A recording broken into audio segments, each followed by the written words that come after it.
आज हम लोग एक नया चैप्टर शुरू करने जा रहे हैं जिसका नाम है प्रोबेबिलिटी। ठीक है, ये हमारे मैथ का सबसे लास्ट चैप्टर है प्रोबेबिलिटी, और ये आपके एनसीईआरटी बुक से ही हम लोग यहाँ पे पढ़ने वाले हैं। तो जो हम लोग यहाँ पे कॉन्सेप्ट लेंगे ना, वो हमारा कॉन्सेप्ट होगा एनसीईआरटी का, लेकिन वो कॉन्सेप्ट हमारा हर एक बुक पे लागू होता है, चाहे वो एनसीईआरटी हो, आर एस अग्रवाल हो, आर डी शर्मा हो, या फिर कोई और बुक हो। समझ रहे हैं?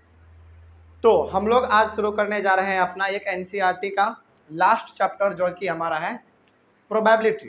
ठीक है, और ये प्रोबेबिलिटी मेनली हमारा जो है एनसीईआरटी के बेस पे ही चलेगा, और एनसीईआरटी का जो भी हम लोग यहाँ पे कॉन्सेप्ट लेंगे वो हमारा हर एक जगह पे कॉन्सेप्ट लागू होता है। ठीक है, प्रोबेबिलिटी चैप्टर आखिर क्या है? देखो, ये चैप्टर जितना आसान है ना उतना कॉन्सेप्चुअल भी है। जितना आसान देखने में लगता है, हालांकि एक्सरसाइज इसका बहुत छोटा है और कॉन्सेप्ट भी बहुत ईजी है, लेकिन इसको डीप में समझना पड़ेगा। आखिर ये प्रोबेबिलिटी हमें पढ़ाया क्यों जा रहा है मैथ में? मैथ में तो नंबर पढ़ाना चाहिए, प्रोबेबिलिटी क्यों पढ़ा रहा है? प्रोबेबिलिटी का मतलब क्या होता है हिंदी में? संभावना। क्या होता है? संभावना। तो ये संभावना क्यों हमें पढ़ाया जा रहा है मैथ में? प्रोबेबिलिटी आखिर हमें पढ़ाया क्यों जा रहा है, सवाल हो सकता है ना। देखो, सबसे पहले बात तो ये कि प्रोबेबिलिटी को हम लोग हिंदी में कहते हैं संभावना। क्या कहेंगे? संभावना।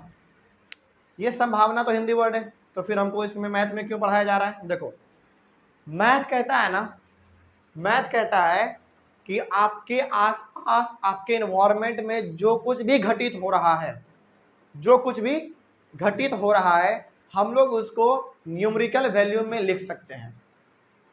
फॉर एग्जाम्पल, क्या संभावना है कि आज बारिश होगा ही होगा या फिर नहीं होगा?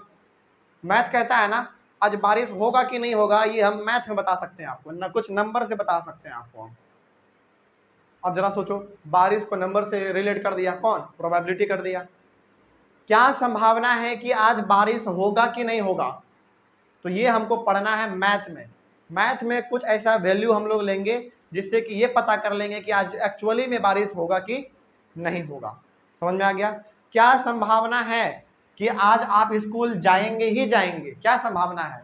इस संभावना को हम लोग मैथ में लिखेंगे, यानी कि कुछ नंबर में लिखेंगे, 0.3, 0.5। ये हमारा क्या है? संभावना है जाने का या फिर ना जाने का। इस प्रकार का कुछ हमको मिलेगा देखने को। समझ में आ रहा है? क्या संभावना है कि आज मुझे मम्मी नानी के घर लेके जा सकती है? क्या संभावना है?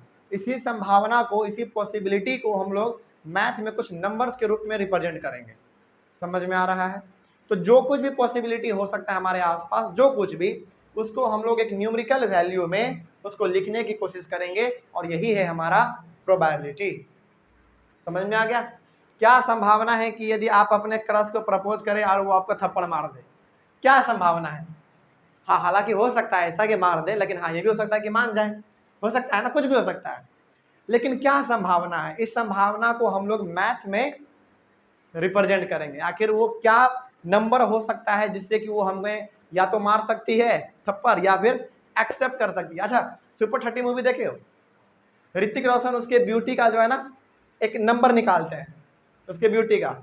उसका जो वहाँ पे जो सुपर 30 में जो हीरोइन रहती है, देखे हो ना सुपर 30? ऋतिक रोशन जिससे प्यार करते हैं उस मूवी में, ऋतिक रोशन उसके खूबसूरती का क्या निकालते हैं?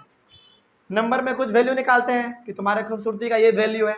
बस उसी भावना को, उसी खूबसूरती को हम लोगों को मैथ में भी उतारना है। समझ गए बात को?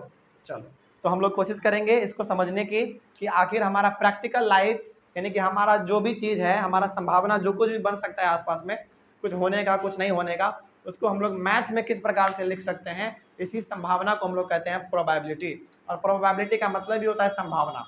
जो कुछ भी आपको लग रहा है कि होगा कि नहीं होगा, होगा कि नहीं होगा, इसको हम लोग रिप्रेजेंट कर देंगे न्यूमेरिकल वैल्यू में। यदि न्यूमेरिकल वैल्यू ज़्यादा है तो होने का संभावना ज़्यादा है, यदि न्यूमेरिकल वैल्यू कम आया तो होने का संभावना बहुत ही कम होगा। समझ के बात को? तो बारिश को भी हम लोग न्यूमेरिकल वैल्यू में लिख सकते हैं, होगा कि नहीं होगा। समझ में आ रहा है ना? आज हम लोग पार्क घूमने जाएंगे कि नहीं जाएंगे, इसको भी हम लोग मैथ में लिख सकते हैं। संभावना क्या पॉसिबिलिटी है भाई, इसको हम लोग यहाँ पे लिख सकते हैं। तो आज हम लोग इसी चीज को पढ़ने वाले हैं। देखो, यहाँ पे प्रोबेबिलिटी का एक ये बुकिश लैंग्वेज लिखा हुआ है, इसका डेफिनेशन लिखा हुआ है क्या है। हालांकि जो अभी हम लोग बोले ना, वही हमारा एक नॉर्मल डिफिनेशन है प्रोबेबिलिटी का, लेकिन बुक में क्या लिखा हुआ है देख लो, क्या लिखा हुआ है इसको भी देखना जरूरी है। Probability is a concept, probability is a concept which numerically measures the degree of certainty of the occurrence of events. मतलब ये कि आपके आसपास में क्या इवेंट हो रहे हैं, क्या घटित हो रहा है, उसको हम लोग एक न्यूमेरिकल वैल्यू में रिप्रेजेंट कर देंगे। क्या संभावना है कि दो गाड़ी आपस में यदि टकरा गया तो क्या संभावना है कि उस गाड़ी के अंदर जो भी इंसान मौजूद है वो मर जाएंगे, क्या संभावना है, इसी संभावना को हम लोग अपने रिप्रेजेंट करेंगे प्रोबेबिलिटी में। तो प्रोबेबिलिटी क्या एक कॉन्सेप्ट है, ठीक है, जिसको कि हम लोग रिप्रेजेंट करेंगे किसमें, न्यूमेरिकल वैल्यू में, यानी कि कुछ नंबर में 0.1 0.2 0.9 1 इस प्रकार से, ठीक है। आगे डिग्री ऑफ सर्टेनिटी, सर्टेनिटी का मतलब क्या हो गया, कुछ होना, कुछ होना, तो वो कितना ज्यादा हो सकता है, कितना ज्यादा, कितना कम हो सकता है, कितना कम नहीं हो सकता है, इसी चीज को हम लोग रिप्रेजेंट करेंगे अपने प्रोबेबिलिटी में, ठीक है। अकरेंस ऑफ इवेंट्स, कोई इवेंट यानी कि कोई घटना घटित हो रहा है तो उसका क्या संभावना बन सकता है, कुछ होने का और कुछ ना होने का, इसी को हम लोग रिप्रेजेंट करेंगे अपने प्रोबेबिलिटी चैप्टर में, यानी कि न्यूमेरिकल वैल्यू में उसको रिप्रेजेंट करने की कोशिश करेंगे। समझ में आ गया हो? चलो, प्रोबेबिलिटी चैप्टर को पढ़ने से पहले कुछ हमारे पास 10-12 टर्म्स हैं, 10-12 टर्म्स है हमारे पास, जो कि यदि समझ में आ गया तब तो ये प्रोबेबिलिटी ना एकदम मैगी जैसा हो जाएगा, यानी कि 2 मिनट में चढ़ाइए 2 मिनट में मैगी तैयार। तो जब, हाँ, लेकिन मैगी बनाने से पहले हमको क्या करना पड़ता है, हर चीज जुटाना पड़ता है ना। मैगी लाना पड़ेगा मार्केट से, कढ़ाई चढ़ाना पड़ेगा, कढ़ाई नहीं जिसमें आप बनाते हैं वो उस पर गैस पे चढ़ाना पड़ेगा, पानी को उबालना होगा, फिर उसमें आपको डालना होगा, फिर 2 मिनट का समय देना होगा, तब आपका मैगी तैयार होता है। ये जो मैगी बनाने के लिए आप इतने सारे चीज़ों को इकट्ठा किए हैं, उसी प्रकार हम लोग प्रोबेबिलिटी को बनाने के लिए बहुत सारे टर्म्स को समझेंगे और उन सभी को एक जगह इकट्ठा करेंगे, फिर जब हम लोग प्रोबेबिलिटी बनाएंगे ना तो मैगी से भी जल्दी बनेगा। समझ गए बात को? चलो, तो हमारा तैयारी जो है ना बिल्कुल नीचे से होना चाहिए और ऊपर तक का होना चाहिए, ठीक है। शुरू से हम शुरुआत करेंगे। सबसे पहला जो इसमें टर्म है वो है हमारा एक्सपेरिमेंट। सबसे पहला टर्म, सबसे पहला टर्म, नाम सुने होंगे एक्सपेरिमेंट। सबसे पहला टर्म है एक्सपेरिमेंट।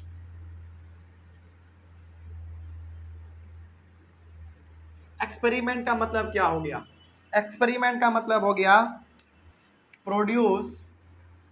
देखो, हर एक टर्म्स का ना डेफिनेशन जो है ना बुक में दिया हुआ है, बहुत ही लंबा लंबा दिया हुआ है और बिल्कुल सटीक भी दिया हुआ है। हमको बुक के लैंग्वेज पे नहीं चलना है, बुक के लैंग्वेज पे नहीं चलना है हमको।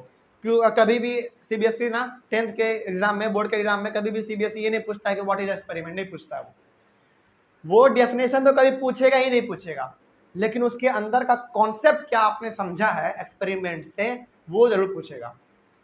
लेकिन हाँ, हम लोग यहाँ पे बुक के लैंग्वेज को पूरा भरने का काम नहीं करेंगे। हम लोग क्या करेंगे, उस लैंग्वेज को किस प्रकार से शॉर्ट तरीके में जाना जा सकता है, समझा जा सकता है, उसको हम लोग समझेंगे, ठीक है।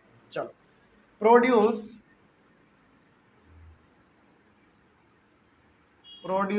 some well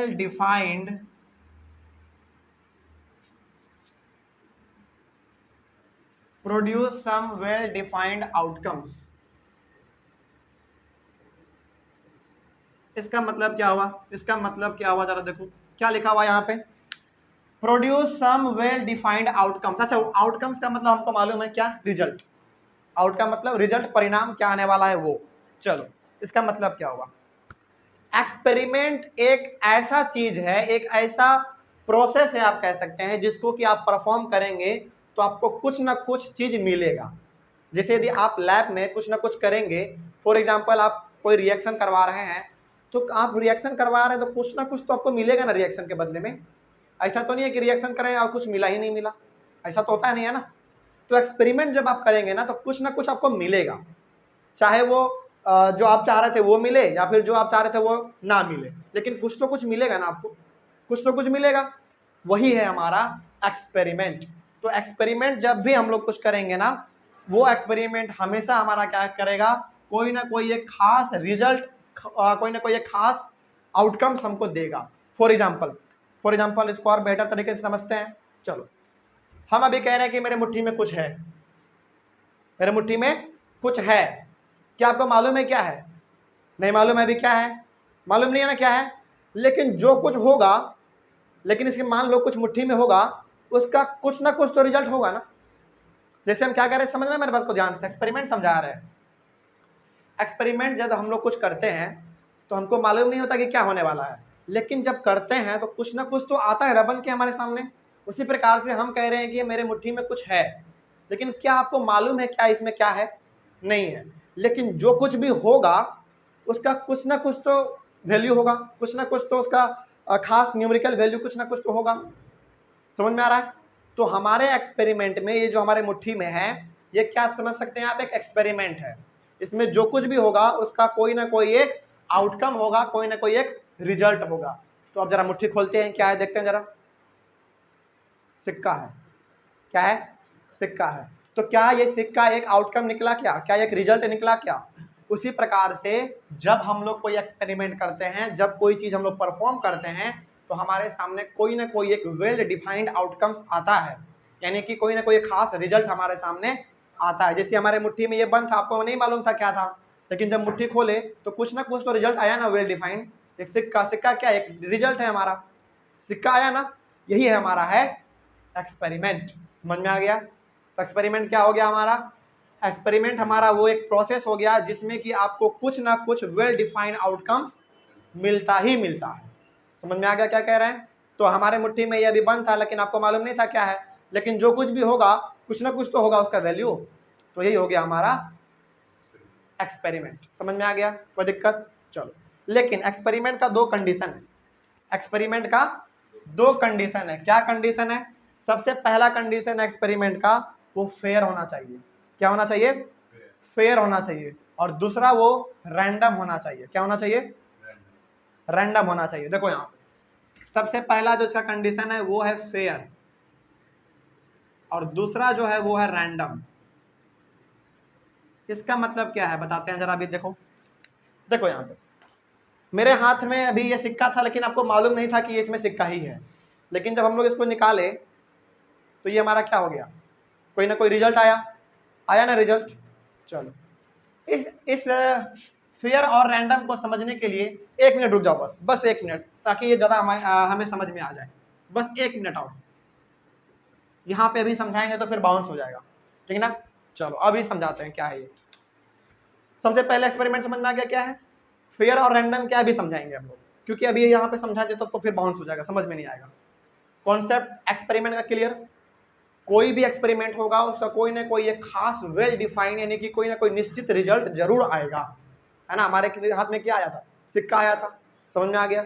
चलो आगे बढ़ते हैं इसके सेकेंड टॉपिक पे। सेकेंड वाला जो इसका है वो है random experiment.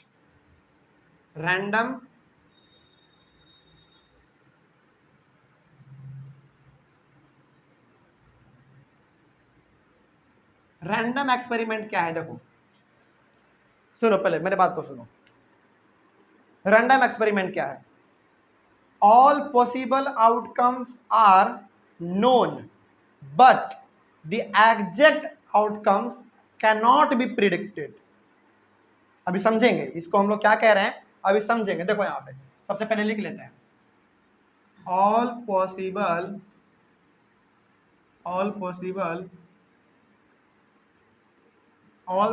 Outcomes are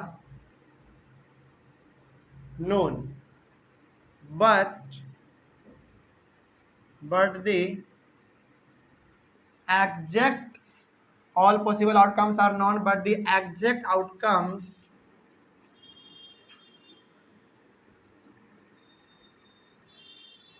cannot be predicted।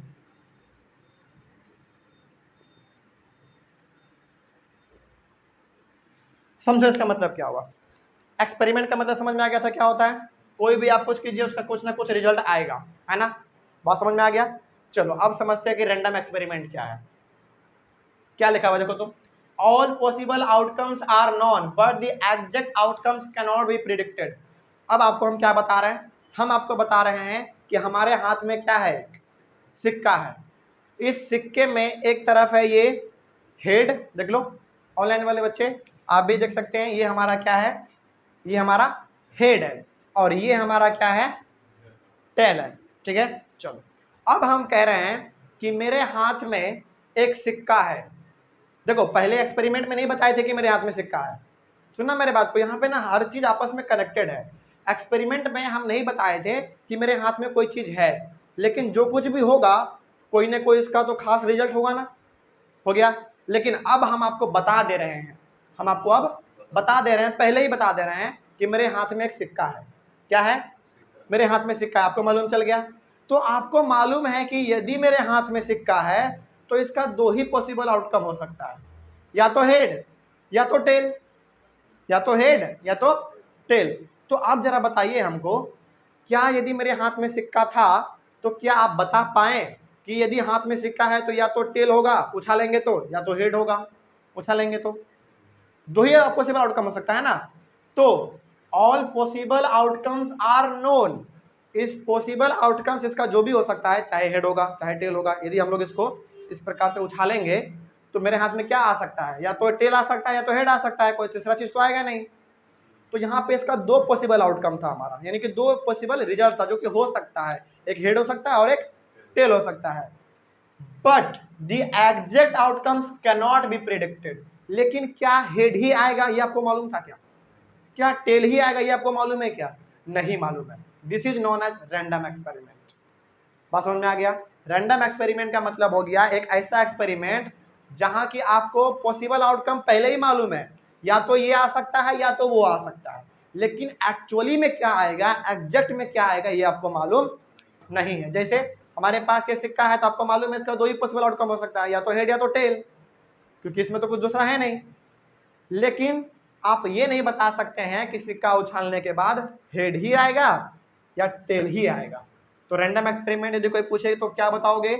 ऐसा एक्सपेरिमेंट जिसमें कि सारा का सारा पॉसिबल आउटकम हमको मालूम है, सारा का सारा पॉसिबल आउटकम हमको मालूम है, लेकिन एग्जैक्ट आउटकम क्या आएगा वो हमको मालूम नहीं है। समझ में आ गया? कोई दिक्कत? चलो अब समझते हैं फेयर और रैंडम वाला कॉन्सेप्ट। फेयर और रैंडम वाला कॉन्सेप्ट, फेयर और रैंडम अब समझ में आएगा, अब एकदम बहुत अच्छी तरीके से समझ में आएगा। फेयर का मतलब यहाँ पे ये है कि आप जो भी रैंडम एक्सपेरिमेंट करेंगे, यानी कि आप सिक्का को उछाले, आपको मालूम चल गया सिक्का है तो या तो हेड आएगा या तो टेल आएगा, लेकिन आपको एग्जैक्ट आउटकम नहीं मालूम है हेड ही आएगा कि टेल ही आएगा। ये जो हम एक्सपेरिमेंट करेंगे रैंडम एक्सपेरिमेंट उछालने का, ये बिल्कुल फेयर होना चाहिए, यानी कि इसमें कोई भी चीटिंग नहीं होना चाहिए। शोले मूवी देखे हो? शोले मूवी में अमिताभ बच्चन किसे? हाँ, अमिताभ बच्चन जो उनसे हमेशा, उनका दोस्त का नाम क्या था? वीरू। वीरू से जब भी हमेशा वो टॉस करते थे, हमेशा क्या आता था? हेड, हमेशा हेड आता था। तो वो क्या था? क्या वो फेयर रैंडम एक्सपेरिमेंट था क्या? रैंडम एक्सपेरिमेंट था क्या?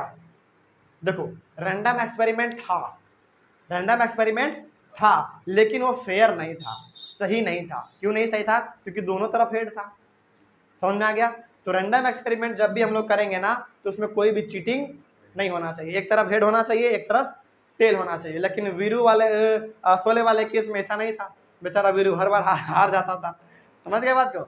चलो तो इसमें क्या था हमारा, इसमें हमारा पॉसिबल आउटकम मालूम रहता है, लेकिन एक्चुअली इसका रिजल्ट क्या आएगा वो हमको मालूम नहीं रहता है। और इसमें क्या था हमारा, जब भी हम लोग रैंडम एक्सपेरिमेंट करेंगे तो हमारा वो बिल्कुल सही होना चाहिए, कोई भी चीटिंग उसमें नहीं होना चाहिए। दूसरा रैंडम, रैंडम का मतलब हो गया कि बिना मतलब किसमें कोई चीटिंग बाजी नहीं होना चाहिए। जैसे हमको ये कोशिश नहीं करना है कि हमको हेड ही लाना है, हमको ये कोशिश नहीं करना है कि हमको हेड ही लाना है या फिर टेल ही लाना है, नहीं, मन किया ऐसे देख रहे हैं ऐसे उछाल दिए कुछ भी आ जाए, ये हो गया हमारा रैंडम। मतलब कि ये जानबूझ के नहीं करना है कि हमको ऐसा कुछ मत कर दो कि टेल ही आ जाए, ऐसा कुछ मत कर दो कि हेड ही आ जाए। समझ गए? मतलब कि इधर देख रहे हैं इधर उछाल दिए कुछ भी आ जाए, उनको से क्या मतलब है? समझे बात को? तो रैंडम होना चाहिए, यानी कि इसमें जानबूझ के नहीं किया जाना चाहिए। समझ गए? जैसे होता है क्या है ना, बहुत बार तो चीटिंग होता है कि उछालता नहीं है, केवल ऐसे कर देता है, आ गया हेड, तो क्या ये रैंडम हुआ? नहीं। रैंडम का मतलब है कि आप इधर भी देख रहे हैं फिर भी आप इसको उछाल दें तो वो हो गया हमारा रैंडम, लेकिन आप इसमें देख नहीं रहे हैं कि हमको हेड ही लाना है या फिर टेल ही लाना है, मतलब कि कोई भी जिसमें चीटिंग बाजी नहीं होना चाहिए। तो फेयर का मतलब क्या हो गया, इसमें कोई धोखाधड़ी नहीं होना चाहिए, दोनों तरफ, एक तरफ हेड होना चाहिए तो दूसरी तरफ टेल होना चाहिए। दूसरी बात रैंडम क्या हो गया, बिना देखे भी कर दे तो हो गया हमारा रैंडम, यानी कि हमको इसमें कोई एक खास रिजल्ट लाने का मकसद नहीं होना चाहिए, जो आ जाए टॉस कर रहे जो भी आ जाए। तो रैंडम एक्सपेरिमेंट में दो कॉन्सेप्ट है, फेयर और रैंडम। तो फेयर का मतलब हो गया कोई चीटिंग बाजी नहीं होना चाहिए, रैंडम का मतलब हो गया आंख बंद करके भी यदि उछाल दे तो कुछ भी आ जाए, उससे हमको मतलब नहीं है, कोई दिक्कत। अब समझ में आ गया? चलो अब जरा हमको बताओ इसका एग्जाम्पल क्या हो सकता है। इसका एग्जाम्पल हम लोग देख लेते हैं जरा। टॉसिंग अ कॉइन, एक कॉइन को जब हम लोग टॉस करेंगे, एक कॉइन को जब हम लोग टॉस करेंगे, इस सिक्के को जब हम लोग इस प्रकार से टॉस करेंगे तो हमारा रैंडम एक्सपेरिमेंट कहलाएगा, बिल्कुल कहलाएगा, है ना। इसका पॉसिबल आउटकम क्या क्या हो सकता है, या तो इसका पॉसिबल आउटकम हेड हो सकता है, हेड को हम लोग डिनोट करते हैं कैपिटल एच से, ठीक है, या तो इसका पॉसिबल आउटकम टेल हो सकता है, इसको हम लोग कैपिटल टी से डिनोट करते हैं, समझ गए। या तो हेड आएगा या तो टेल आएगा, लेकिन हेड ही आएगा या फिर टेल ही आएगा ये हमको मालूम नहीं रहता है, कुछ भी आ जाए, समझ के बात को। इसका ये एग्जांपल हो गया। उसके बाद हो गया हमारा rolling an unbiased die. Unbiased die का मतलब समझते हो क्या होता है? डाई समझते हो ना, जो हम लोग लूडो खेलते थे, वही हो गया हमारा डाई। लेकिन अनबायस्ड का मतलब क्या हो गया? अनबायस्ड का मतलब हो गया कि कोई भी उसमें चीटिंग, कोई भी धोखाधड़ी नहीं होना चाहिए। अब जरा हमको बताओ, जब हम लोग उस वो जो गोटी रहता है, जो डाई हमारा रहता है लूडो में, जब हम लोग उसको चलेंगे, जब उसको हम लोग रोल करेंगे तो हमारा पॉसिबल आउटकम क्या क्या हो सकता है? 1 2 3 4 5 6 कुछ भी आ सकता है, लेकिन आपको ये तो मालूम नहीं है कि 6 ही आएगा, 5 ही आएगा, है ना। तो इसका पॉसिबल आउटकम हमारा क्या हो सकता है? 1 हो सकता है, 2 हो सकता है, 3 4 5 6, ये इसका पॉसिबल आउटकम हो सकता है। समझ में आ गया बात? कोई प्रॉब्लम इसमें? चलो आगे बढ़ते हैं फिर। तो रैंडम एक्सपेरिमेंट में कोई दिक्कत? चलो, एक जो कॉन्सेप्ट यहाँ पे समझने वाला है वो आपको ये समझना पड़ेगा, हालांकि इसका सवाल में यूज होगा, जब भी कहीं पे आपको बाय अ ट्रायल मिल जाए, बाय अ ट्रायल शब्द जहां पे भी आपको मिल जाए, बाय अ ट्रायल आपको सवाल, जब हम लोग सवाल बनाएंगे ना, यदि कहीं पे भी ये शब्द मिल जाए बाय अ ट्रायल, तो इसका मतलब हमेशा आपको समझना है रैंडम एक्सपेरिमेंट। रैंडम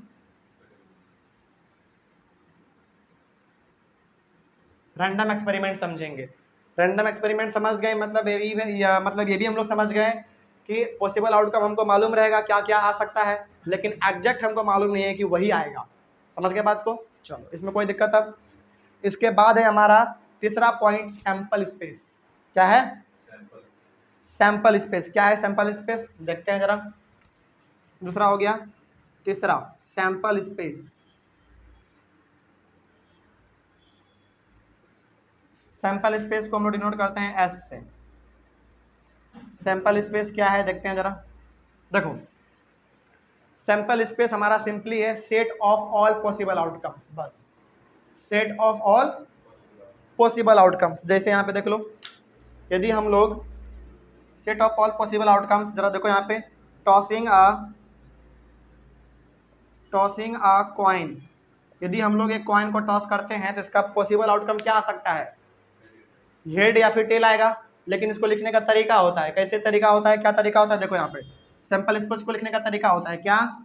एस लिखो, इस प्रकार का साइन दे दो, ठीक, इस प्रकार का, ये करली ब्रैकेट है हमारा, और इसके अंदर या तो हेड आएगा या तो टेल आएगा। सॉरी, समझ में आ गया बात? तो सैंपल स्पेस हमारा क्या होता है? Set of all possible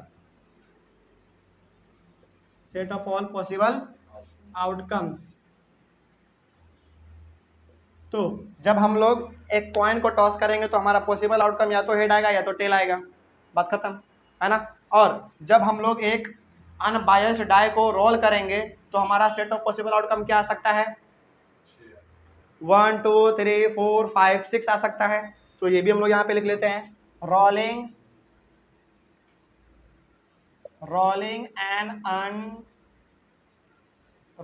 N unbiased die. हाँ, एक बात यहाँ पे ध्यान रखना है कि ये जो डाई है ना, ये डाई हमारा अभी सिंगुलर है, इसका प्लूरल क्या होता है? डाइस। इसका प्लूरल क्या होगा? Dice, DICE, dice.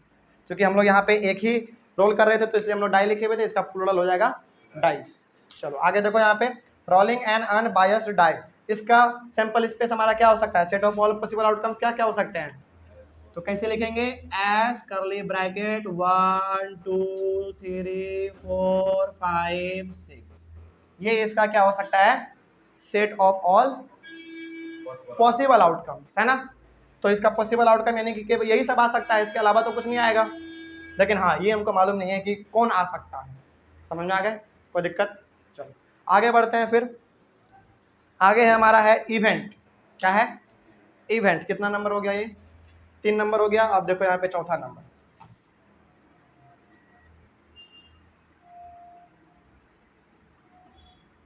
इवेंट क्या होता है? इवेंट हम उसको कहते हैं जिसकी प्रोबेबिलिटी हमें फाइंड करनी होती है। इवेंट किसको कहेंगे? इवेंट हम उसको कहेंगे जिसकी प्रोबेबिलिटी हमें फाइंड करने हैं, है ना। तो चलो इसको लिख देते हैं हिंदी में कि जिसकी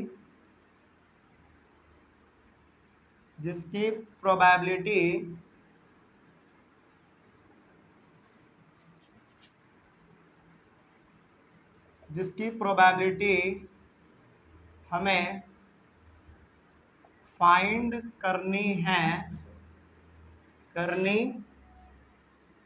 है उसे इवेंट कहेंगे। खत्म।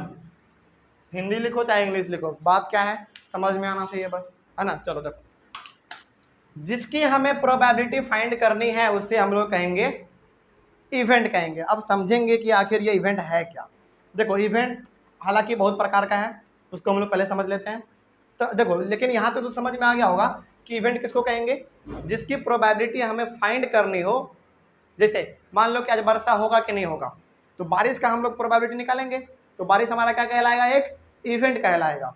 समझ में आ गया?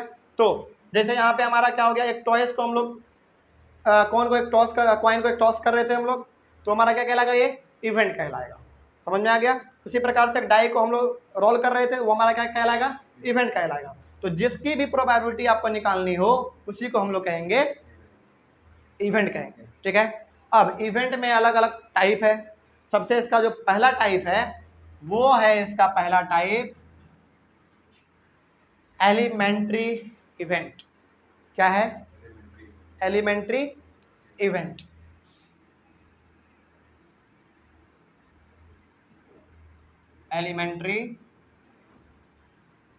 एलिमेंट्री इवेंट क्या है? देखो,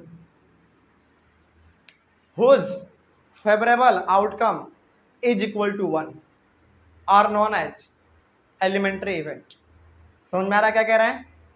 ऐसा फेवरेबल आउटकम जिसका वैल्यू कितना हो? 1 हो। अभी समझेंगे आखिर इसका मतलब क्या हो रहा है, समझेंगे। whose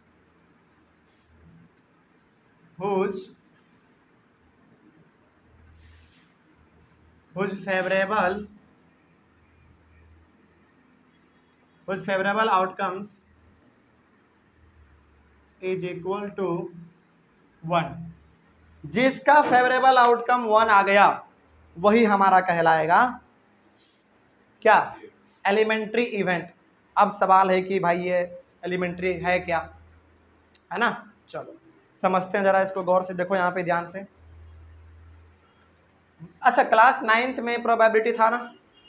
प्रोबेबिलिटी का एक फॉर्मूला पढ़े होंगे कुछ इस प्रकार का। देखो तो जरा, प्रोबेबिलिटी ऑफ इवेंट, इसको क्या पढ़ते हैं? Probability of event. अच्छा हाँ, इवेंट को हम लोग डिनोट करते हैं ई से। किससे? ई से, ध्यान में रखना है। और यही इवेंट हमारा यहाँ पे लिखा हुआ है, प्रोबेबिलिटी ऑफ इवेंट। चलो, क्या इसका डेफिनेशन, सॉरी इसका फॉर्मूला प्रोबेबिलिटी निकालने का हम लोग क्लास 9th में क्या लिखे थे? जरा बताओ तो, जल्दी बताओ। Number of favourable outcomes divided by total number of possible outcomes. Total number of possible outcomes, ये हम लोग जाने हुए थे। चलो देखो यहाँ पे, नंबर ऑफ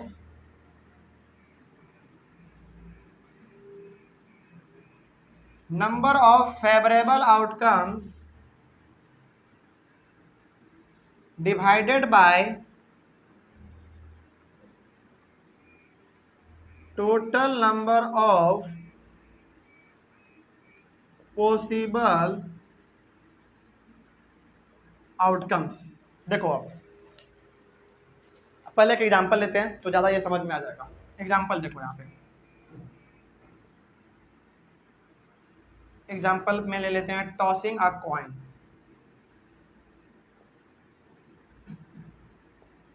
एक कॉइन को टॉस करेंगे तो इसका पॉसिबल आउटकम यानी कि सैंपल स्पेस, देखो देखो एक बात सुनो पहले, पॉसिबल आउटकम बोले या फिर सैंपल स्पेस बोले दोनों का बात सेम रहेगा, क्योंकि देखो सैंपल स्पेस हमारा क्या था, set of all possible outcomes, all possible outcomes, या फिर कहीं पे सैंपल स्पेस बोल दे या फिर केवल पॉसिबल आउटकम्स कह दे तो दोनों का मतलब सेम समझना है ना।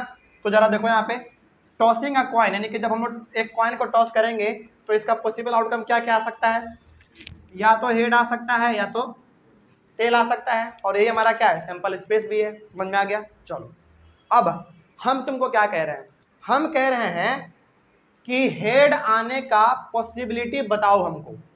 क्या बताओ, हेड आने का पॉसिबिलिटी बताओ। ये जो है ना यहाँ पे हेड आने का पॉसिबिलिटी बताओ। चलो कैसे इसको लिखेंगे जरा देखो यहाँ पे ध्यान से, प्रोबेबिलिटी ऑफ गेटिंग हेड। अब जरा देखो यहाँ पे इवेंट के जगह पे हम लोग लिख दिए हेड। क्यों लिखे हैं हेड, क्यों, हाँ क्योंकि हम लोग निकालने जा रहे हैं किसका इवेंट, हेड का। किसका प्रोबेबिलिटी, हेड का। इसीलिए हम लोग यहाँ पे इवेंट के जगह पे एच लिख दिए। इसको क्या पढ़ देते हैं हम लोग, प्रोबेबिलिटी ऑफ इवेंट। अब चूंकि हम लोग यहाँ पे हेड का प्रोबेबिलिटी निकालने जा रहे हैं तो क्या बोलेंगे, प्रोबेबिलिटी ऑफ गेटिंग हेड। ठीक है। चलो अब जरा बताओ हमको यहाँ पे हमारे पास total number of possible outcome कितने हैं, total number of possible outcome 2 है। कितने हैं, 2 है, हेड और टेल। अच्छा यहाँ पे भी लिख देते हैं जरा, यहाँ पे भी हमारा कितना हो गया, सैंपल स्पेस कितना हो गया, 2। Total number of possible outcome इसमें हमारा 2 था और इसमें कितना था, 6 था। समझ में आ गया। चलो आगे बढ़ते हैं। फिर क्या है, टॉसिंग अ कॉइन, हेड आएगा या तो टेल आएगा। तो सैंपल स्पेस यानी कि हमारा टोटल पॉसिबल आउटकम कितना हो गया, 2 टोटल, है ना। अब जरा देखो यहाँ पे हमको निकालना है केवल इस एक हेड का, केवल एक हेड का। तो यहाँ पे जरा आप देख लो ध्यान से क्या लिखा हुआ है, number of favourable outcome, number of favourable outcome. तो हम लोग किसका निकालने जा रहे हैं, हेड का निकालने जा रहे हैं। तो अब यहाँ पे जरा देखो यहाँ पे क्या लिखा हुआ है, इवेंट कहाँ गया, हाँ एलिमेंट्री इवेंट क्या है, whose favourable outcome is equal to 1। अब समझते हैं इसको जरा गौर से, समझना मेरे बात को। हम लोग यहाँ पे प्रोबेबिलिटी निकालने जा रहे हैं केवल एक हेड का। तो इसमें हमारे पास total number of sample space 2 है, एक हेड है एक टेल है, तो हम लोग केवल एक हेड निकालने जा रहे हैं। तो ये हो गया हमारा फेवरेबल आउटकम। तो फेवरेबल आउटकम देख लो यहाँ पे हम लोग ऊपर में लिखते थे तो 1 लिखेंगे, डिवाइड करेंगे किससे, total number of possible outcomes. तो total number of possible outcome कितना है, 2 है, तो हम लोग यहाँ पे 2 लिख देंगे। हो गया ये हमारा प्रोबेबिलिटी, किसका प्रोबेबिलिटी, हेड का। तो हेड आने का संभावना कितना है, एक बार जब टॉस करेंगे तो 1/2 है। तो अब जरा देखो क्या यहाँ पे फेवरेबल आउटकम 1 है, 1 है, इसीलिए हम लोग इसको कहेंगे एलिमेंट्री इवेंट। अब कहीं पे कोई दिक्कत समझ में आ रहा है। चलो ये एक एग्जांपल हो गया हमारा। एक और एग्जांपल इसका हम लोग लेंगे, rolling an unbiased die, rolling an unbiased die. जब एक अनबायस्ड डाई को रोल करेंगे तो सबसे पहले बताओ इसका total number of sample space कितने आ सकते हैं, या तो 1 आएगा या तो 2 या तो 3 या तो 4 या तो 5 या तो 6, ये आ सकता है। तो हम लोग यहाँ पे कह सकते हैं कि total number of sample space कितना है, 6 है। Total number of sample space बोलो या फिर पॉसिबल आउटकम बोलो, बात तो सेम है। इसमें हमारा 6 है। तो अब जरा बताओ हमको, यदि हम यहाँ पे पूछे प्रोबेबिलिटी किसका, 3 का, किसका पूछे? 3 का। तो हम लोग यहाँ पे क्या लिखेंगे? प्रोबेबिलिटी ऑफ गेटिंग 3, क्योंकि हम लोग 3 का निकालने जा रहे हैं पॉसिबिलिटी, है ना। चलो आप जरा जानते हैं प्रोबेबिलिटी ऑफ गेटिंग 3, तो फेवरेबल आउटकम कितना हुआ हमारा? 1। क्यों 1 हुआ? क्योंकि इस पूरे नंबर में 3 एक ही बार आ रहा है, तो यहाँ पे जब एक ही बार आ रहा है तो फेवरेबल आउटकम हमारा कितना हो गया? 1। अच्छा, फेवरेबल आउटकम का मतलब क्या होता है? फेवरेबल आउटकम का मतलब ये हो गया कि 3 के फेवर में कितने बार आ रहा है, 3 जो है कितने बार आ रहा है, तो वो 1 बार आ रहा है, ठीक है। और डिवाइड करते थे हम लोग total number of possible outcomes, तो 6 है, तो 1/6, तो 3 का आने का जो पॉसिबिलिटी है वो कितना है? 1/6 है। तो अब समझ में आ गया एलिमेंट्री इवेंट क्या है हमारा। एलिमेंट्री इवेंट ऐसा इवेंट है जिसका कि फेवरेबल आउटकम कितना हो? 1 हो। यहाँ भी 1 था हमारा फेवरेबल आउटकम ऊपर वाला, यहाँ भी हमारा 1 ही है। कोई दिक्कत अब समझ में आ गया है? तो ये हो गया हमारा एलिमेंट्री इवेंट। कोई दिक्कत? चलो आगे बढ़ सकते हैं। फिर अब है हमारा, कपड़ा कहाँ गया? इसके बाद है हमारा एलिमेंट्री इवेंट के बाद है हमारा कंपाउंड इवेंट। इसको मिटा दें, कंपाउंड इवेंट इसके बाद है।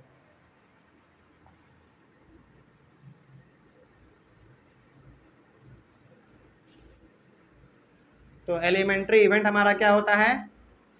जिसका कि फेवरेबल आउटकम कितना हो? 1 हो, तो वो हो गया हमारा एलिमेंट्री इवेंट। और हमेशा ये याद रखना है कि यदि सैंपल स्पेस बोले या फिर पॉसिबल आउटकम्स बोले, दोनों का मतलब क्या होगा? बराबर होगा, सेम होगा, ठीक है ना। इसीलिए कंफ्यूज नहीं होना है। और सैंपल स्पेस को लिखा कैसे जाता है? सैंपल स्पेस को लिखेंगे कैसे? एस लिख के कर्ली ब्रैकेट देंगे और उसके अंदर लिखेंगे, है ना। और फिर उसका सिंबल क्या था हमारा सैंपल स्पेस का? एस। और इवेंट का सिंबल क्या है? ई, है ना। चलो इसमें तो कोई दिक्कत नहीं है। तो सैंपल स्पेस को कभी भी यदि लिखना पड़े तो इस प्रकार से हम लोग लिखेंगे 1 2 3 4 5 6, सॉरी ये बड़ा ब्रैकेट नहीं, ये वाला ब्रैकेट, ठीक है। उसके बाद फिर इवेंट का सिंबल क्या होता है? ई होता है। ये कुछ चीजें हैं जो कि याद रखना है हमेशा, ठीक है ना। और सैंपल स्पेस का ही दूसरा नाम क्या है? Possible outcomes, total number of possible outcomes. समझ में आ गया? चलो अब है हमारा, कितना नंबर तक हो चुका था उधर? 3 या 4? 4 या फिर 3? अच्छा, इवेंट का पहला टाइप हुआ था केवल अभी ना। चलो दूसरा टाइप हम लोग पढ़ेंगे। दूसरा टाइप है हमारा कंपाउंड।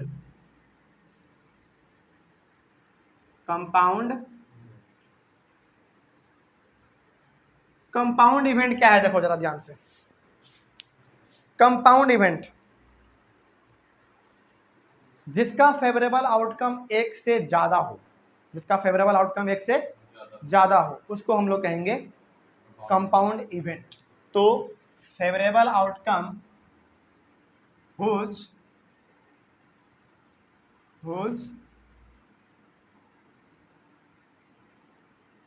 favorable outcomes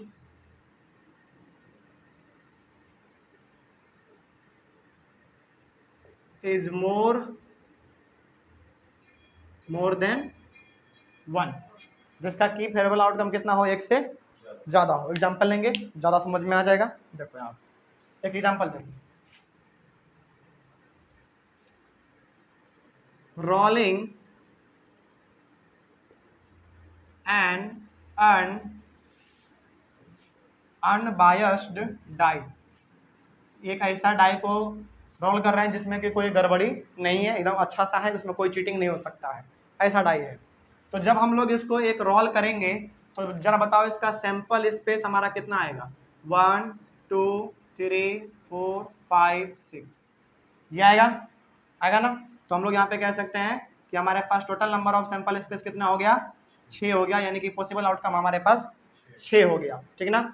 अब हम तुमसे कह रहे हैं, क्या कह रहे हैं जरा देखो यहाँ पे ध्यान से। प्रोबेबिलिटी निकालो किसका? इवन नंबर का। प्रोबेबिलिटी निकालो किसका?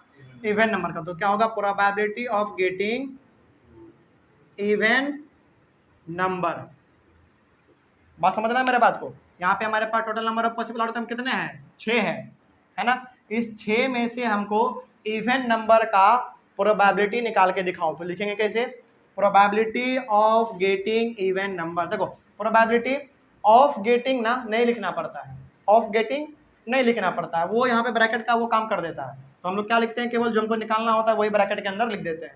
तो probability of getting even number. अब जरा देखो तो इस पूरे में से हमारा इवन नंबर कौन कौन सा है, 2 है, 4 है, 6 है। तो इवन नंबर हमारा यहाँ पे कितना हुआ, 3 गो हुआ, 3 गो हुआ ना। तो हम लोग यहाँ पे लिख देंगे 3, और ये 3 हमारा किसके जगह पे आ गया, नंबर ऑफ फेवरेबल आउटकम। तो क्या यहाँ पे नंबर ऑफ फेवरेबल आउटकम 1 से ज़्यादा है, बिल्कुल 1 से ज़्यादा है, या 3 है, इसीलिए यहाँ पे लिखा गया था whose favourable outcome is more than 1। तो यहाँ पे हमारा फेवरेबल आउटकम 1 से ज़्यादा है, तो ये हमारा हो गया कंपाउंड इवेंट। समझ में आ गया। चलो तो 3 और total number of possible outcome कितने हमारे पास, 6 है। तो इसका आंसर कितना हो जाएगा, 1/2। तो इवन नंबर निकालने का हमारा जो यहाँ पे पॉसिबिलिटी था वो कितना था, 1/2, और यही हमारा कहला जाएगा क्या, कंपाउंड इवेंट। कोई दिक्कत नहीं, समझ में आ गया। तो कंपाउंड इवेंट एक ऐसा इवेंट है जिसका कि फेवरेबल आउटकम कितना हो, 1 से ज़्यादा हो, वो 3, 4, 5, 6 आगे कुछ भी हो सकता है। ठीक है, आगे बढ़ते हैं। दूसरा टाइप हो गया, अब इसका तीसरा टाइप पढ़ते हैं हम लोग।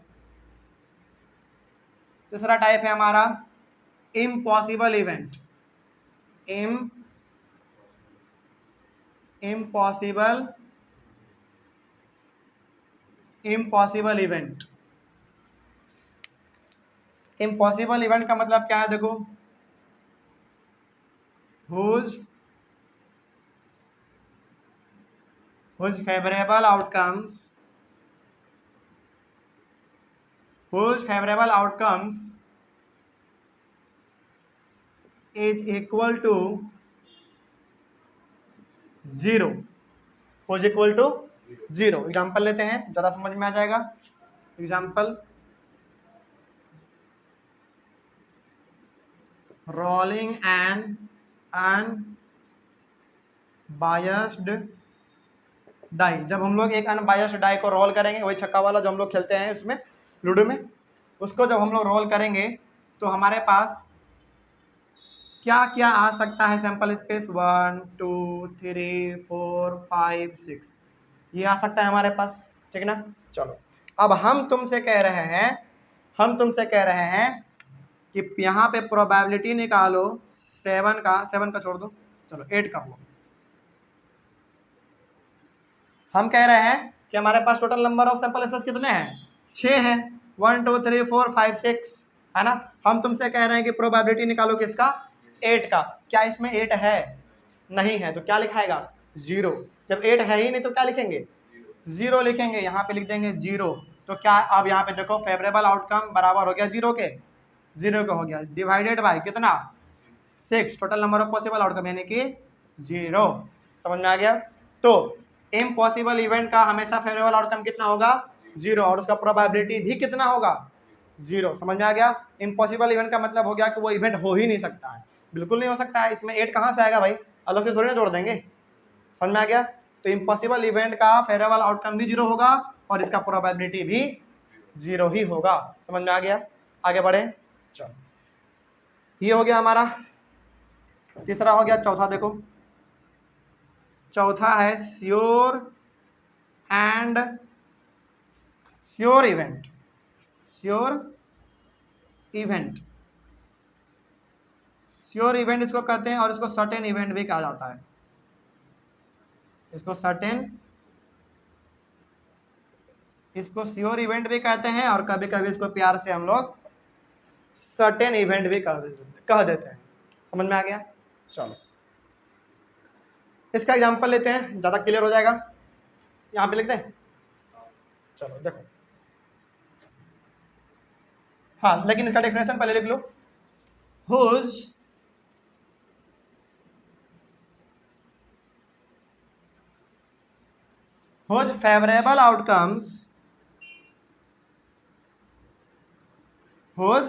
favorable outcomes and total number of possible outcomes,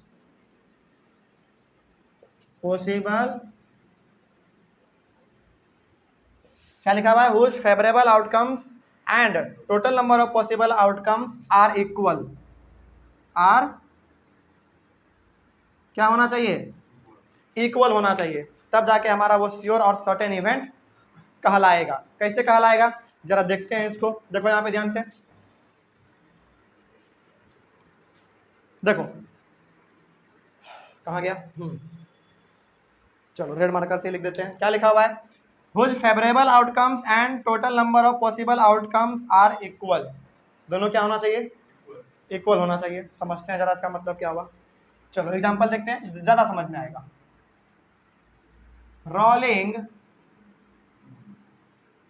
rolling an unbiased die, एक अनबायस्ड डाई को रोल करेंगे तो हमारे पास क्या क्या आ सकता है, सैंपल स्पेस 1 2 3 4 5 6। चलो अब जरा हमको बताओ, यहाँ पे हम कह रहे हैं कि प्रोबेबिलिटी निकालो किसका, ग्रेटर देन जीरो का, ग्रेटर देन जीरो का, ग्रेटर देन जीरो। समझना मेरे बात को ध्यान से। ये हमारा total number of possible outcomes है। हम क्या कह रहे हैं, हम कह रहे हैं कि प्रोबेबिलिटी हमको निकाल के बताओ किसका, ग्रेटर देन जीरो का। तो जरा देखो तो यहाँ पे तो सब जीरो से बड़ा ही है, तो कितना हो गया फेवरेबल आउटकम, 6। क्यों 6 होगा, क्योंकि जीरो से ये भी बड़ा है, ये भी बड़ा है, ये भी बड़ा है, ये भी बड़ा है, ये भी बड़ा है और ये भी बड़ा है। तो ग्रेटर देन जीरो यानी कि जीरो से बड़े का निकालो, तो फेवरेबल आउटकम हो गया हमारे पास 6 और total number of possible outcome भी कितना हो गया, 6। जब हम लोग इसको काटेंगे तो आ जाएगा 1। तो ये हो गया हमारा श्योर इवेंट या फिर सर्टेन इवेंट। तो अब यदि कोई पूछे कि श्योर या फिर सर्टेन इवेंट का फेवरेबल आउटकम कितना होता है, फेवरेबल आउटकम और इसका टोटल पॉसिबल आउटकम दोनों सेम होता है और इसका प्रोबेबिलिटी हमेशा कितना आएगा, इज इक्वल टू 1, हमेशा 1 आएगा। और इम्पॉसिबल का कितना आएगा, 0 आएगा। समझ में आ गया। कहीं पे कोई डाउट है, चलो यदि कहीं पे कोई डाउट है तो 2 मिनट का समय है, देख लो, जल्दी से पूछो, कोई भी डाउट है।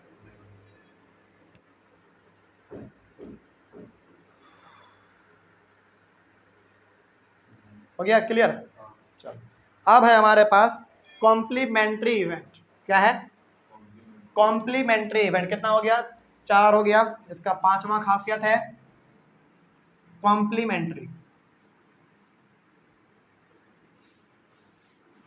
Complementary event. अच्छा, कॉम्प्लीमेंट्री वर्ड सुना सुना लग रहा है। कॉम्प्लीमेंट से हम लोग जानते हैं, कॉम्प्लीमेंट्री एंगल से मतलब क्या, 2 एंगल का सम कितना होता था, 90 डिग्री होता था। यहाँ पे 2 प्रोबेबिलिटी का सम 1 होगा।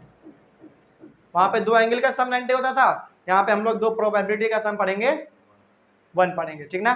तो हम लोग यहाँ पे क्या लिख देंगे, इसका डेफिनेशन, इसका डेफिनेशन लिखेंगे प्रोबेबिलिटी, इसका क्या लिख सकते हैं, probability which can be happen, probability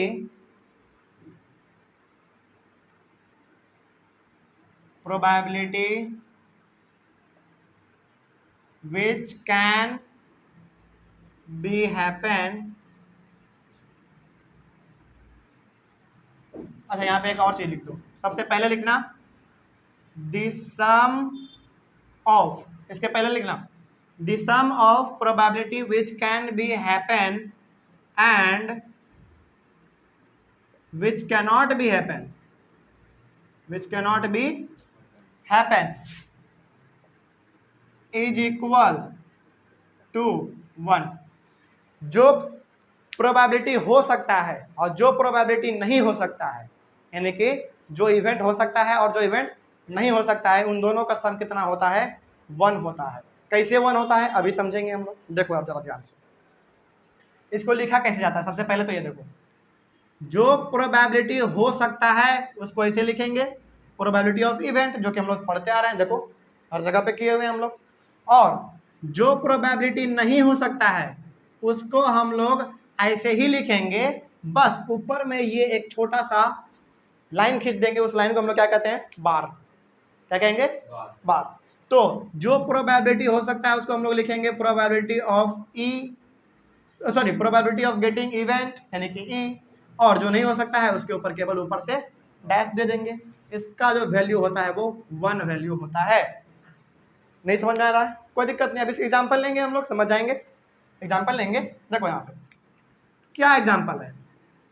example है, अच्छा बार बार हम लोग rolling and unbiased dice, rolling and unbiased dice, bar bar dice ले रहे थे। चलो अगली बार हम लोग कॉइन ले लेते हैं, ठीक है ना। तो टॉसिंग अ कॉइन, टॉसिंग अ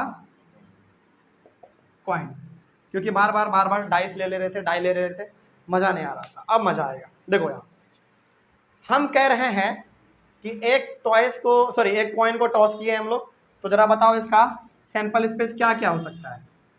या तो हेड होगा या तो टेल होगा, है ना। हम कह रहे हैं कि इसका प्रोबेबिलिटी हमको निकाल के दिखाओ, किसका, हेड का। किसका, हेड का। तो तुम क्या करोगे, total number of favourable outcome कितना है, 1 है, बाई 2, क्योंकि दोनों हमारा 2 है हमारे पास, तो सिंपल स्पेस कितना हो गया, 2 हो गया, यानी कि आउटकम कितना हो गया, टोटल पॉसिबल आउटकम 2 हो गया ना। उसके बाद हेड हमारे पास यहाँ पे एक ही था फेवरेबल आउटकम, तो 1 हो गया, ठीक ना। ये था हमारा प्रोबेबिलिटी ऑफ गेटिंग हेड का, ठीक ना। अब जरा हमको एक बात बताओ, probability of getting not head, इसका मतलब क्या हुआ, समझना मेरे बात को ध्यान से भी। ये कॉन्सेप्चुअल चीज है लेकिन समझ में आ जाएगा। देखो यहाँ पे हम लोग क्या लिखे हैं, यहाँ पे लिखे हैं प्रोबेबिलिटी ऑफ गेटिंग हेड 1/2। क्यों, क्योंकि फेवरेबल आउटकम 1 है और 2 हमारा क्या है, total number of possible outcome. काम खत्म, आगे बढ़ते हैं। अब हम कह रहे हैं कि यहाँ पे हमारा जो है probability of getting not head, जो कि हेड नहीं है उसका प्रोबेबिलिटी निकालो। जो हेड नहीं है वो क्या है, टेल है, बात खत्म। जो हेड नहीं है वो टेल है। देखो यहाँ पे ये टेल ही पूछ रहा है, लेकिन पूछने का तरीका क्या है, अलग है। जो हेड नहीं है भाई वो तो नॉर्मल सी बात है, टेल होगा। तो जो यहाँ पे हेड था उसका तो 1/2 हो ही गया, और जो यहाँ पे हेड नहीं है वो क्या है, टेल है। तो जरा बताओ इसका भी प्रोबेबिलिटी कितना होगा, 1/2, क्योंकि हेड यहाँ पे टेल यहाँ पे एक ही है, और यहाँ पे भी total number of possible outcome 2 है, तो हो गया 1/2 और 1/2। समझ में आ गया। तो ये था हमारा प्रोबेबिलिटी ऑफ गेटिंग हेड, और ये था हमारा probability of getting not head यानी कि टेल, ठीक है ना। तो हम क्या कहे थे, इन दोनों का सम कितना होगा, 1 होगा। क्या वाकई में 1 होता है, जरा देखते हैं। जरा देखो तो इसका कितना है, 1/2 प्लस 1/2, एलसीएम ले लो, 2 आ गया, 1 + 1 = 2/2 = 1। काम खत्म, समझ गए बात को, इसमें कोई दिक्कत। चलो अब इधर का मिटा दिया जाए। और कुछ चीजें हैं हमारे पास समझने के लिए, जैसे देखो यहाँ पे, हाँ और कुछ है हमारे पास समझने के लिए। देखो क्या है,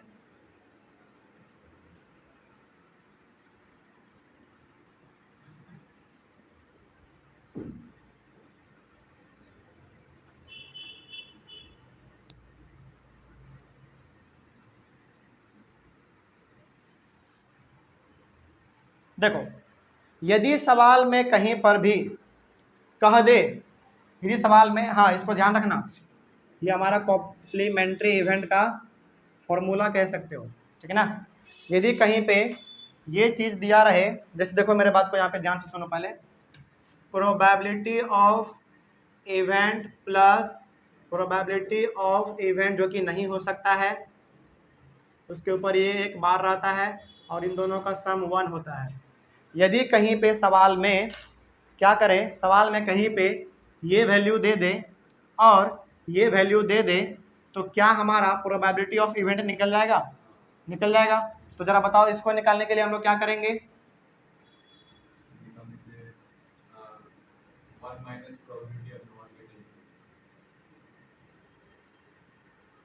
इस यदि ये दोनों सवाल में दिया रहे और ये ना दिया रहे, इसको निकालने के लिए क्या करेंगे, 1 माइनस, काम खत्म, ठीक ना। ये हमारा एक तरीका हो गया। उसके बाद हमारा एक तरीका और हो सकता है, मान लो इस सवाल में ये दिया हुआ है और ये दिया हुआ है, ये निकालना हो तो क्या करेंगे, 1 माइनस, समझ गए बात को, यानी कि एक ही फॉर्मूला से हमारा दो अलग अलग नया चीज निकल गया। तो सवाल में हमको दे सकता है कि जिस एक प्रोबेबिलिटी है जो कि नहीं हो सकता है उसका वैल्यू इतना है, और जो हो सकता है इसका वैल्यू इतना है, यानी कि कुछ भी दिया रहे दो चीज तो तीसरा हमारा निकल जाएगा, है ना। इसी फॉर्मूला से हम लोग यूज कर लेंगे। तो ये हो गया हमारा प्रोबेबिलिटी जो कि हो सकता है। कैसे निकालेंगे, 1 में माइनस कर देंगे जो नहीं हो सकता है, और जो नहीं हो सकता उसको कैसे करेंगे, 1 में माइनस कर देंगे जो हो सकता है। समझ गए बात को, कोई दिक्कत इसमें, इसको समझ लो 1 मिनट जल्दी, उसके बाद फिर हम लोग अपना आगे बढ़ते हैं। देख लो इसको जल्दी फटाफट, इसको स्क्रीनशॉट भी लेना चाहे ऑनलाइन वाले बच्चे तो इसको स्क्रीनशॉट ले सकते हैं। जरा देख लो इसको जल्दी।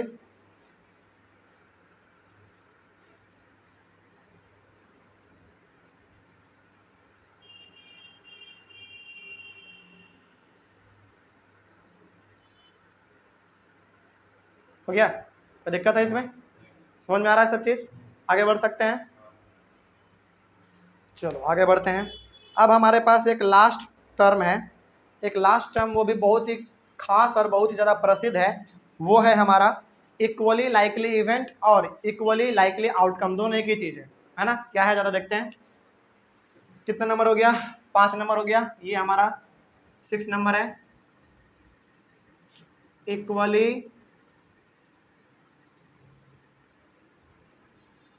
इक्वली लाइकली इवेंट्स लिख दे, या फिर कहीं पे इक्वली लाइकली आउटकम्स कह दे।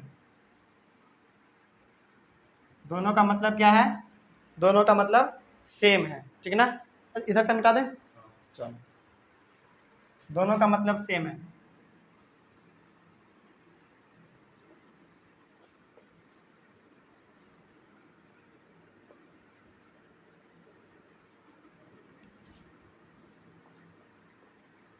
चलो समझते हैं जरा क्या है ये आखिर। इक्वली लाइकली इवेंट बोले या फिर इक्वली लाइकली आउटकम्स बोले, दोनों का मतलब सेम है। इसका मतलब क्या होता है, इसका मतलब होता है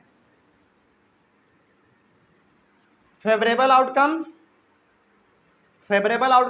of an event and probability of an event, जब दोनों सेम हो जाए तो वो हमारा कहलाएगा इक्वली लाइकली इवेंट या फिर इक्वली लाइकली आउटकम। समझते हैं, ज्यादा समझ में आएगा। Favourable outcome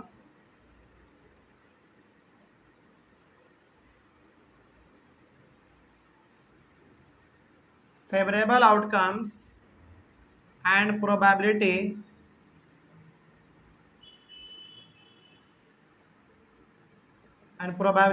of an event, favorable outcomes and probability of an event are same। कैसे, जरा समझते हैं। देखो एग्जाम्पल लिखेंगे एक, पहले ज्यादा समझ में आ जाएगा। टॉसिंग अ कॉइन, जब हम लोग एक कॉइन को टॉस करेंगे तो इसमें सैंपल स्पेस हमारा क्या क्या आ सकता है, 1 आ सकता, सॉरी, या तो हेड आएगा या तो टेल आएगा। समझ गए बात को। चलो अब यदि हमसे यहाँ पे पूछे बताओ प्रोबेबिलिटी ऑफ गेटिंग हेड कितना हो जाएगा, 1/2। उसके बाद यदि हमसे पूछ दे कोई प्रोबेबिलिटी ऑफ गेटिंग टेल, क्या होगा, 1/2। जरा आप देखो तो ध्यान से जहाँ पे समझना मेरे बात को, क्या लिखा हुआ है, favourable outcomes and probability of an event are same. पहले यहाँ पे देखो फेवरेबल आउटकम क्या, दोनों में 1/1 है, दोनों में सेम है। उसके बाद probability of an event are same, क्या इसका प्रोबेबिलिटी भी 1/2 है, इसका भी प्रोबेबिलिटी 1/2 है। क्या वेरिएबल, सॉरी, क्या फेवरेबल आउटकम और दोनों का प्रोबेबिलिटी दोनों सेम हुआ, बिल्कुल सेम हुआ। क्यों, क्योंकि यहाँ पे फेवरेबल आउटकम 1/1 है और इनका भी प्रोबेबिलिटी का वैल्यू 1/2 है और इसका भी 1/2 है। That is why this is known as equally likely event या फिर इक्वली लाइकली आउटकम्स। कोई दिक्कत नहीं, समझ में आ गया, कोई भी प्रॉब्लम। चलो अब जो हमारा एक लास्ट पॉइंट है वो सबसे इंपॉर्टेंट है, सबसे इंपॉर्टेंट। क्लास 9th में यदि प्रोबेबिलिटी पढ़े होंगे आप लोग तो एक चीज आपको मालूम चला होगा कि प्रोबेबिलिटी जब भी निकलता है वो 0 से बड़ा होता है और 1 से छोटा होता है। मालूम है? जरा बताओ तो कैसे मालूम है, जरा हमको बताओ। आखिर यदि ये चीज़ है तो वो कैसे है, वो चीज़ यदि है तो वो कैसे है? देखो, क्योंकि जो कुछ हो सकता है वो तो हो गया हमारा श्योर इवेंट। जो हो सकता है निश्चिंत है हम कि हो ही सकता है, तो वो 1 हो गया। और जो नहीं हो सकता है, इम्पॉसिबल है, 0 हो गया। अभी हम लोग पढ़े हुए हैं उसको। इम्पॉसिबल इवेंट का प्रोबेबिलिटी कितना? 0। पॉसिबल इवेंट का कितना, यानी कि श्योर एंड सर्टेन इवेंट का कितना? 1। इसके ऊपर गए थे क्या? 0 से नीचे गए थे क्या? 0 से नीचे तो आगे होता ही नहीं है कुछ। समझ में आ गया? तो प्रोबेबिलिटी जब भी निकाला जाएगा ना, वो 0 से बड़ा होगा और 1 से छोटा होगा। तो हम लोग यहाँ पे क्या लिख लेंगे? एक चीज हमेशा जो आपको ध्यान में रखना है, वो इंपॉर्टेंट है, इसको आप इंपॉर्टेंट लिख दीजिए। इंपॉर्टेंट करके आप इसको नोट कर लेंगे। क्या नोट करेंगे? देखिए यहाँ पे, probability of an event, probability of an event is equal to 0 और ग्रेटर देन 0। ठीक है, कोई दिक्कत? उसके बाद probability of an event, probability of an event is equal to 1 और स्मॉलर देन या फिर लेस देन 1। समझ में आ गया बात? और ये इक्वेशन आपके बुक में भी लिखा हुआ है। इसको कैसे पढ़ेंगे?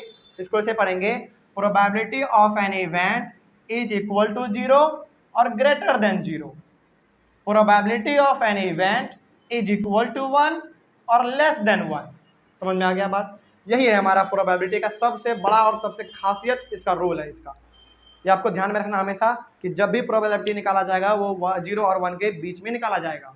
समझ गए बात को? तो इसको भी आप हमेशा ध्यान में रखेंगे और ये बहुत ही ज़्यादा इंपॉर्टेंट है। एक ये वाला हो गया हमारा, एक ये बहुत इंपॉर्टेंट है और एक ये वाला चीज़ बहुत इंपॉर्टेंट है। एक वो वाला और एक ये वाला। समझ में आ गया बात? ये हमारा जहाँ पे आप डैश दिख ले, जहाँ पे भी डैश देख ले तो समझ जाइएगा कि वो प्रोबेबिलिटी हो ही नहीं सकता है। जो नहीं होगा उसके ऊपर ये ऊपर में बार जैसा साइन आपको नजर आ जाएगा। ठीक है, तो इस प्रकार से हम लोग कह सकते हैं कि प्रोबेबिलिटी जो है ना हमेशा वो 0 और 1 के बीच में रहता है। ये 0 से बड़ा हो सकता है और ये 0 से बड़ा होके 1 तक जा सकता है और ये 1 से छोटा भी हो सकता है। समझ गए बात को?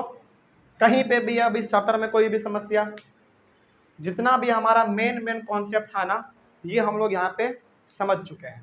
समझ गए हैं? कोई भी डाउट है इसमें? समझ में आ गया है? चलो, इसके बाद हम लोग अपने नेक्स्ट क्लास में ये पढ़ेंगे कि आखिर कार्ड का क्या रोल है। कार्ड का, डेक ऑफ कार्ड, इसको ये टॉपिक है डेक ऑफ कार्ड, इसको हम लोग पढ़ेंगे। अच्छा, कार्ड तो हम लोग जानते हैं मेनली ताश, है ना? ताश मेनली गांव में खेला जाता है ना? तो वो हमारा क्या है, अब तो फ़ोन पे भी आ गया है।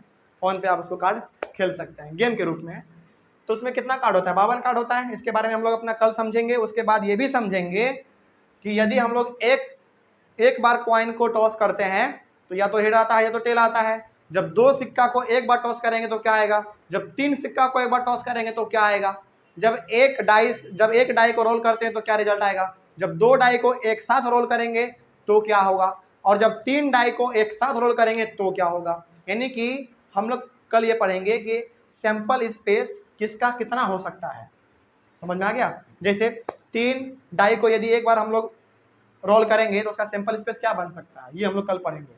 और ये भी पढ़ेंगे कि कार्ड में आखिर हमारा जैक क्या है, फिर से क्यून क्या है, किंग क्या है, स्पेड क्या है, डायमंड क्या है, हार्ट क्या है, बहुत सारा चीज़ है। समझ के बात को? ये सब चीज़ हम लोग अपने नेक्स्ट क्लास में पढ़ लेंगे। और यहाँ पे कोई भी डाउट, क्योंकि नेक्स्ट क्लास में हमारा जो है ना एक छोटा सा कॉन्सेप्ट बचा हुआ है, वो हम लोग लेके खत्म करेंगे। उसके बाद फिर कुछ सवालों को बनाएंगे। ठीक है, चलिए, तब तक के लिए आपका क्लास यहीं पे ओवर होता है। आई होप आप लोगों को भी समझ में आया होगा। यदि कहीं पे कोई डाउट हो तो आप बिल्कुल कमेंट करें, हम लोग पूरा कोशिश करेंगे आपके कमेंट का जवाब देने का। और यदि आप चाहें तो स्क्रीनशॉट लेके लिख सकते हैं, क्योंकि देखिए बोर्ड पे जो कुछ भी पढ़ाया जाता है ना वो बिल्कुल शॉर्ट होता है, प्लस आपके शॉर्ट रिवीजन के लिए बहुत ही ज़्यादा बेनिफिशियल होता है। तो आप उसे कॉपी में नोट कर लिया करें, ये ज़्यादा आपके लिए बेटर होगा। तब तक के लिए thank you very much and have a nice day.